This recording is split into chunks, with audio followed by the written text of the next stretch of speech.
Hello there guys and welcome back to the channel. So today we are going to be talking about the 2024 champions so far. That's right, it is June and our biannual, semi-annual champion ranking series are beginning. And we are starting with 2024 champions ranked. Then we're going to re-rank 2023 champions. And afterwards, we're going to go through the classes from strongest to the weakest. And then we're going to get to the top of the top champions. And then finally, there will be a return of the tier list as well, with few additional videos somewhere in the middle. Right. So now we need to discuss 2024 champions overall.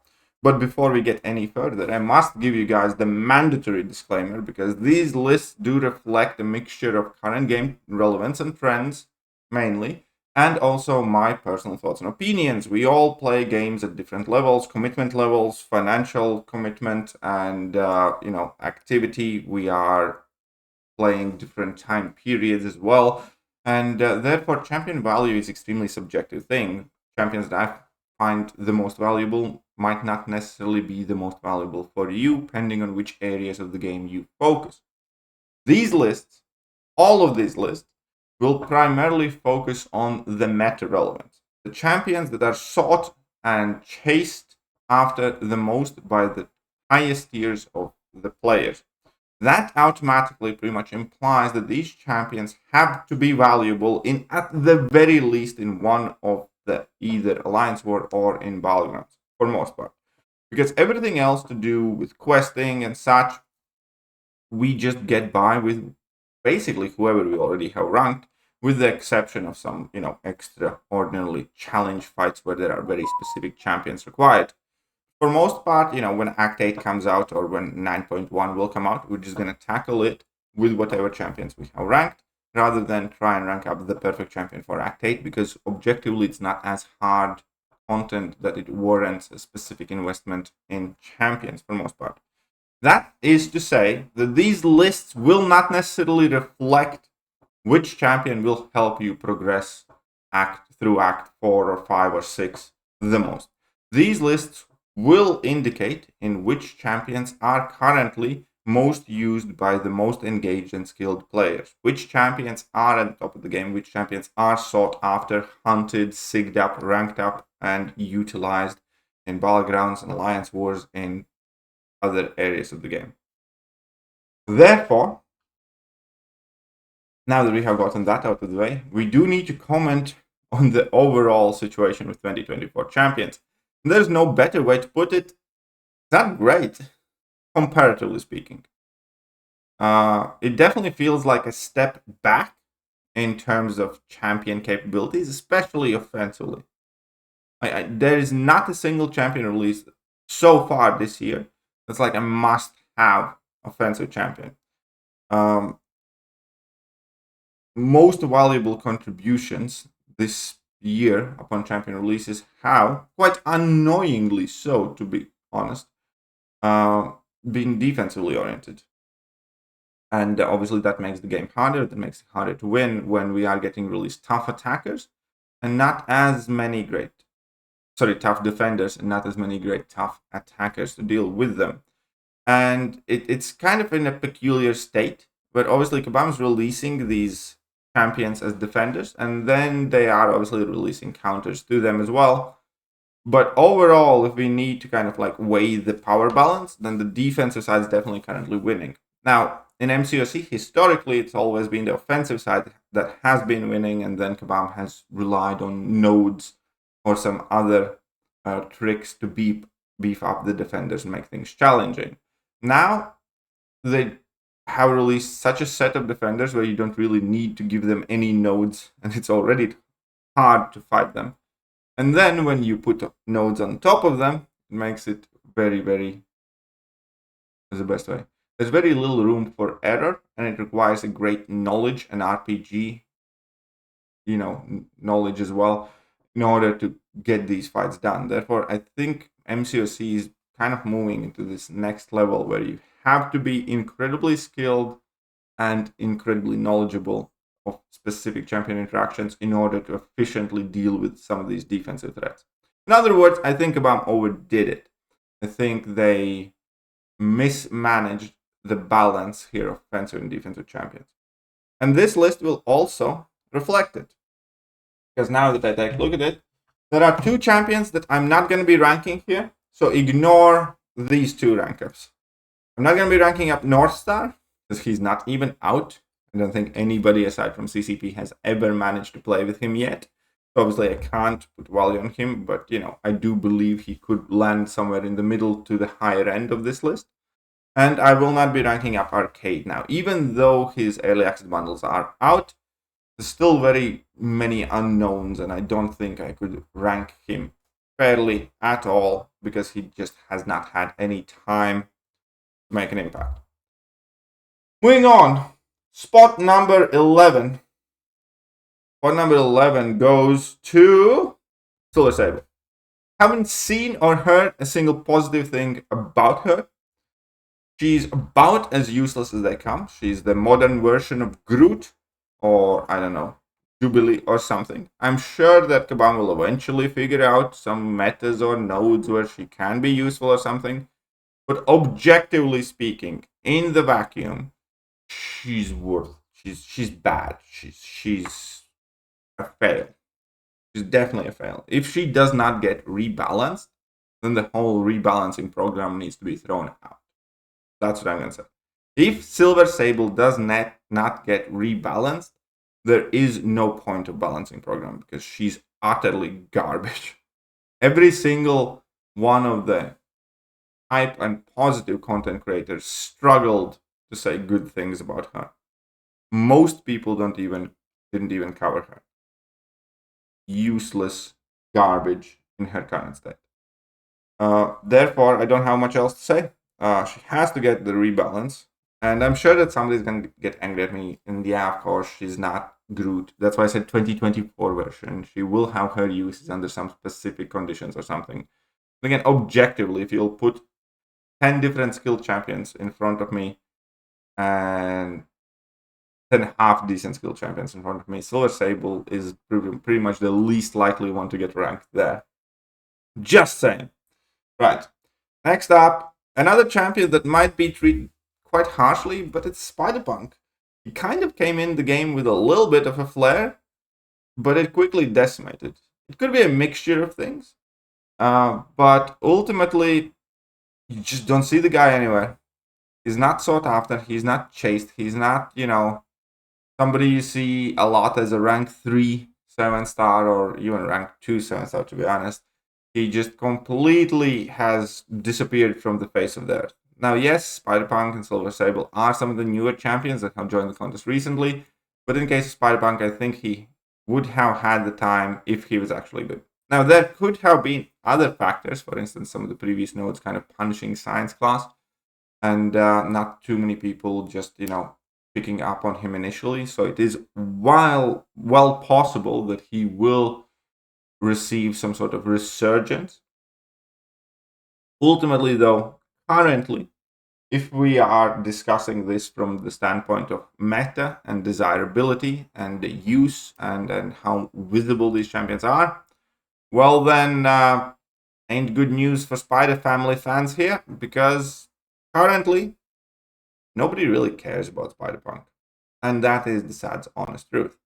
Whilst I do think he has some good qualities in him, again, it's hard for me to put that much value in him, considering that he's a Science champion, coming from like the strongest class in the game, where there are so many champions that are simply way more effective than he is in his current state. It will be interesting to see if he does get rebalance or not. This one I can kind of see going either way, because Kabam has refused to bump up mediocre champions before with their balancing program. And if he doesn't, chances are he's probably just going to be yet another Science champion that's not awful, but not crazy amazing. Move on. A similar story. Another champion. Offensively themed, just like Silver Sable, just like Spider-Punk. That's Ironheart. And Ironheart has quite a lot of things going for her. She's just not quite good enough. She's just not quite effective enough. Everything that she does, you kind of get different and better elsewhere.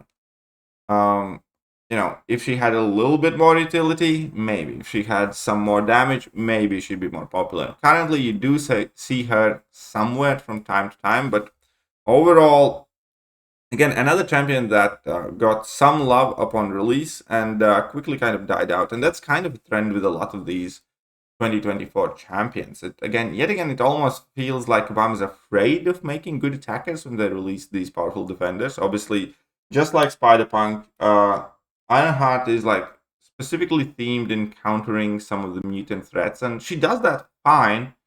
The problem is that fine is not good enough when you do have older champions that are overall easier to acquire and are great and better. There, again, likely will be some node combinations with specific tags because Kabam can manufacture demand for a champion like that with specific metas and something. That is something also that we need to understand. But in vacuum, do you have good reason to use Ironheart like in a generic kind of sandbox environment? You really don't. Not that much. Not when like we have Fam and Nimrod and buffed Red Skull is so much better and so on and so forth. Ironheart just doesn't quite measure up. The good old Warlock is way better. So many other champions that just do better job. Even Prowler, we're going to talk about later in the video, just does much of what she's meant to do, but better. And upon release, her kind of claim to fame was, she's Scorpion-esque, but not quite.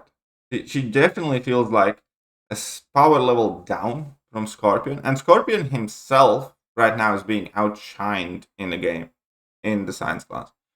And Ironheart, with having less dots to choose from, less immunities to play with, nowhere near as effective kind of like level 1 and level 2 abilities,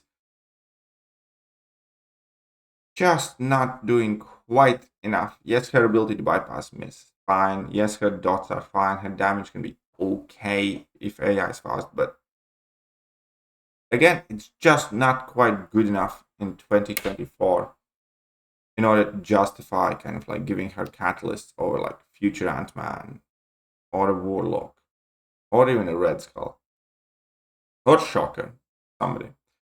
So yeah, unfortunately, another champion that completely fell off.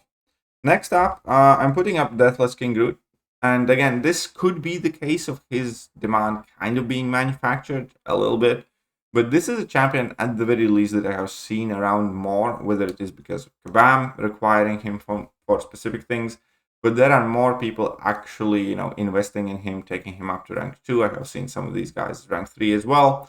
And he, at the very least, has some girth and chunk to it, so he can be just like a big meat stick and beat stick for other champs to beat down. He does have a bit of utility, obviously. A shrug off ability for a Cosmic Champion can be quite useful. Permanent debuffs in form of his arm breaks also are there. And I don't expect great things from him. I do think that potentially Ironheart can rise higher than King Groot is at the moment, but she will actually have to do that and prove herself, whereas King Groot has actually had some use, made some impact, is being used by some people. Could be the case of availability because, far more people could acquire King Groot as a 7-star guaranteed opposed to Ironheart. But there is no questions asked that King Groot has had more presence in the game up until right now than Ironheart does. And if you remember, that is the ranking criteria here. These are the best, meta champions. These are the champions that are being used by most people for more things in the game. And King Groot definitely at the moment is above Ironheart. I don't want to talk too much about Deathless King Groot because he's effectively a King Groot. Just a bit more offensive, a bit more damage, less regen. Still super chunky.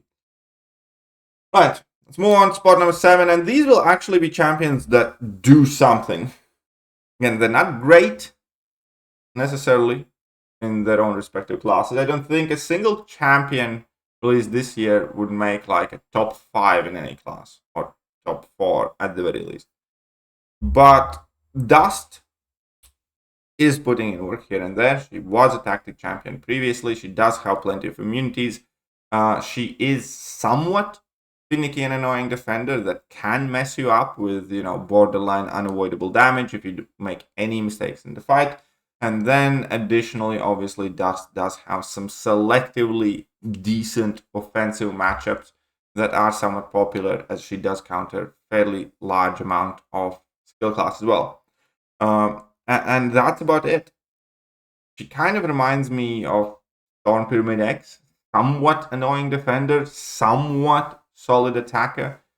Shines in very specific conditions. In general, has plenty of answers to. In general, is not necessarily somebody who'll stake your, life savings on. She's solid. That's what it is. She's not great, not outstanding. She's not the toughest mutant defender or toughest defender in the game, or even close to that. Not the best attacker or anywhere near even best mutant attacker. She's all right. Has her uses, can do some things. We do see her, in specific metas, in specific conditions. Some people like her more, some people like her less. But she's at the very least, away from that, I wouldn't bother here. She's one of those champions where it's like, yeah, all right, we can work with that. It's acceptable. Still think she should get a tune-up, but that's fine. Moving on, after the Dust, we have Destroyer. And Destroyer we do see some more, and that's primarily because he can be an annoying defender. He can also get absolutely nuked by a handful of champions, but in general, Destroyer's use and relevance is about 85% defense, maybe 15% attack.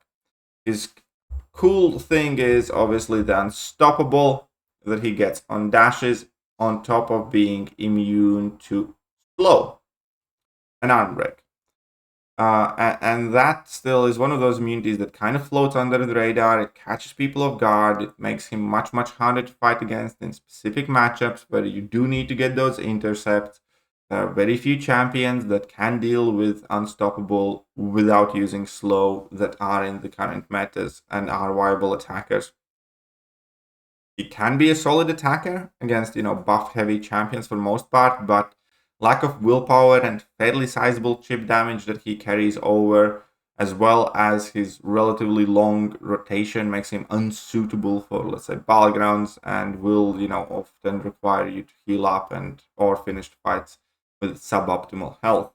I think the place where he can probably benefit the most offensively would be like Alliance War. Potentially some questing, but in general questing there would be some better options. And other than that, he's a solid defender. I don't think he's up there in a defensive tier either. Mystic Class clearly has tougher champions on defense. And Science Class is so strong that, again, lately Mystic Defenders have kind of been struggling to begin with. But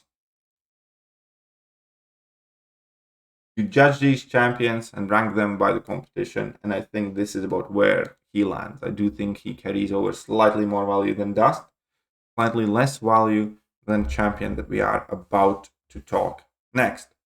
And that is White Tiger. Now, White Tiger, again, is a very, very fun champion. I will add that. Some of the champions I mentioned before can be very fun, and White Tiger is definitely one of them. Every single time I do have a good fight with White Tiger, I absolutely enjoy that. She can be an offensive nuke. She can be incredibly fun to play. She definitely has very little in terms of defense. Problem with White Tiger is that she isn't like rocket speed fast. She's quite fast, but she still takes some ramp up. But ultimately, she kind of has a similar problem CGR suffered from a while back, except worse. She doesn't match up great often. Most of the tough defenders, she can't do. Can do some of them, but overall, when we go through the list of matchups, White Tiger just doesn't quite shine through there as much as she should for offensively themed champion, for that champion to be like at top of their class. Like if you're taking a look at, defensive threats that she counters, it's not a long list. And when you put it right next to champions like Chavez or Juggernaut or Tigra, it's just not quite good enough. And then on top of it, AI inconsistencies also definitely do make her suffer, because it's harder to intercept, it's less safe, and you kind of do need to do that in order to get your precision going with your dash attacks.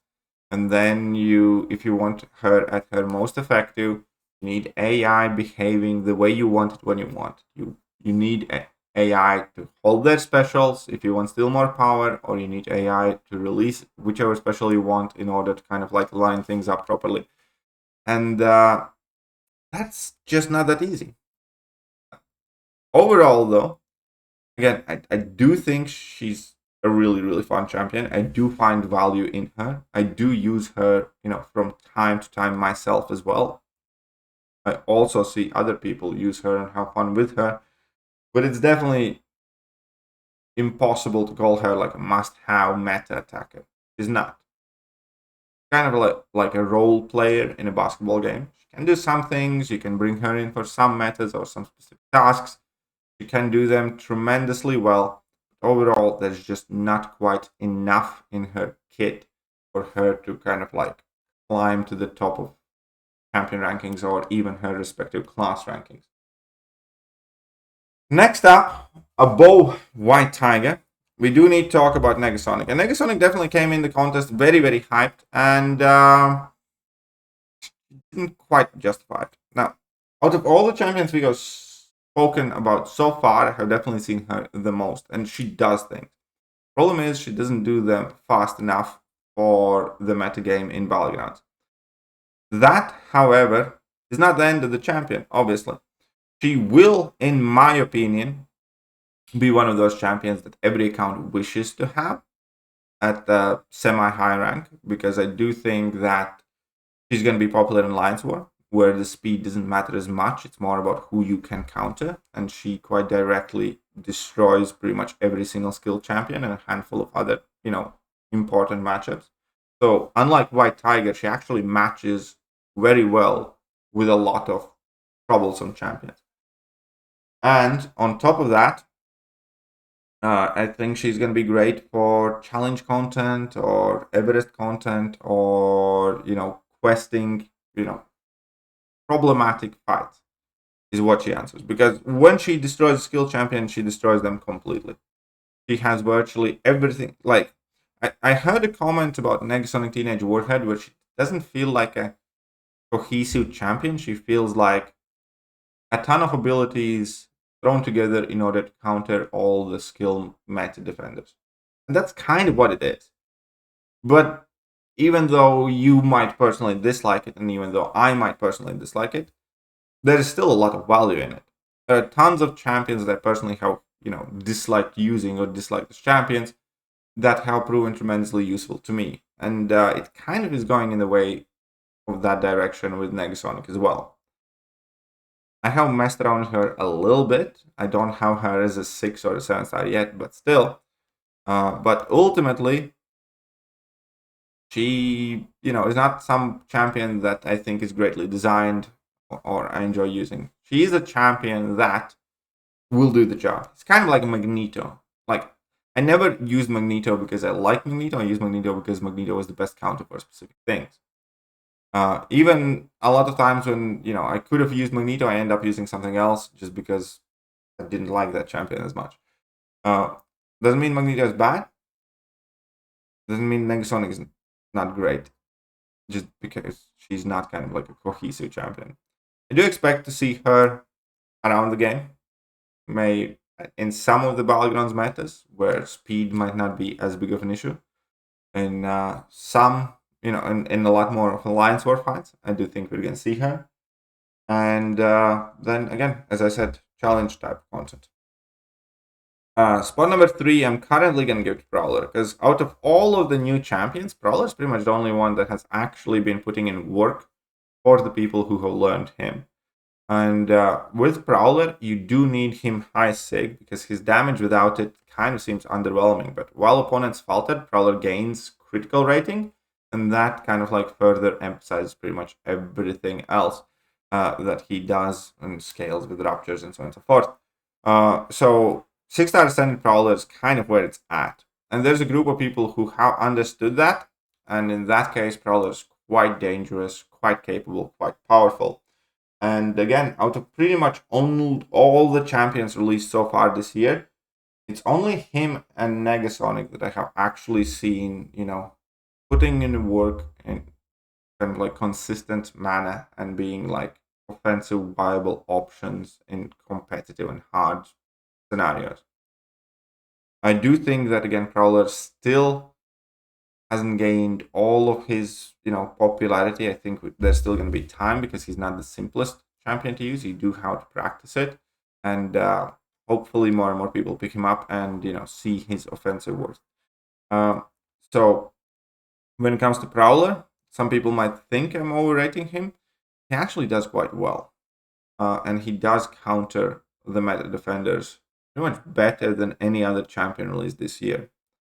Like he's usable against Onslaught, he's usable against Bullseye, he's usable against Domino, he's usable against a whole bunch of different champions that are currently being presented as the biggest defensive problems in the game, period.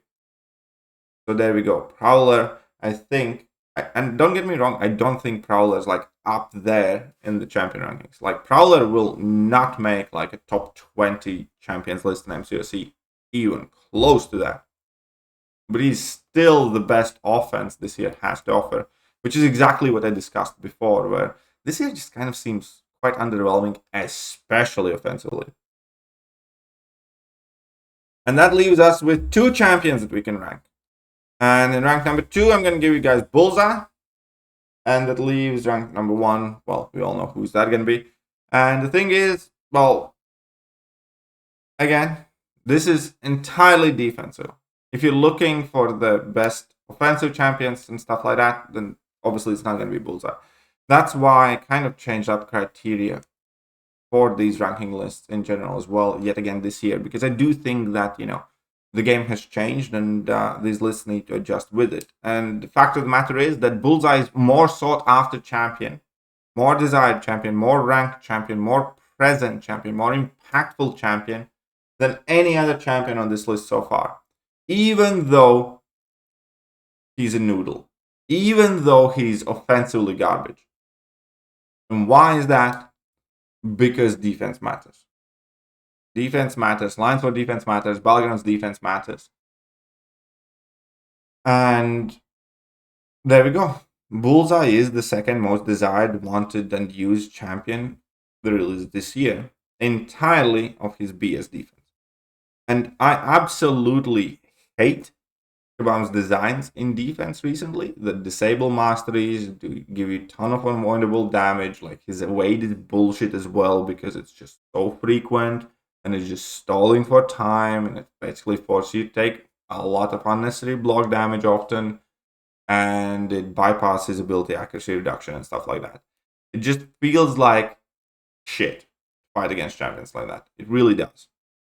We used to always have champions that are harder to fight against than others, but it felt different. It felt like, whether they were chunky and you needed some super high damage dealer, whether you needed to be quite skillful and learn how to dex those specials and stuff like that. With these champions, it doesn't feel like it's mad. It just feels shit. I hope Kabam has learned from these champions. Never, ever release champions like this again, because they are demoralizing the community. Like, Bullseye is a bullshit eye. The bullshit champion that should have never been designed the way he is, even though we do have counters to him, even though he's not the toughest defender in the game, he's just a shit champion to fight against.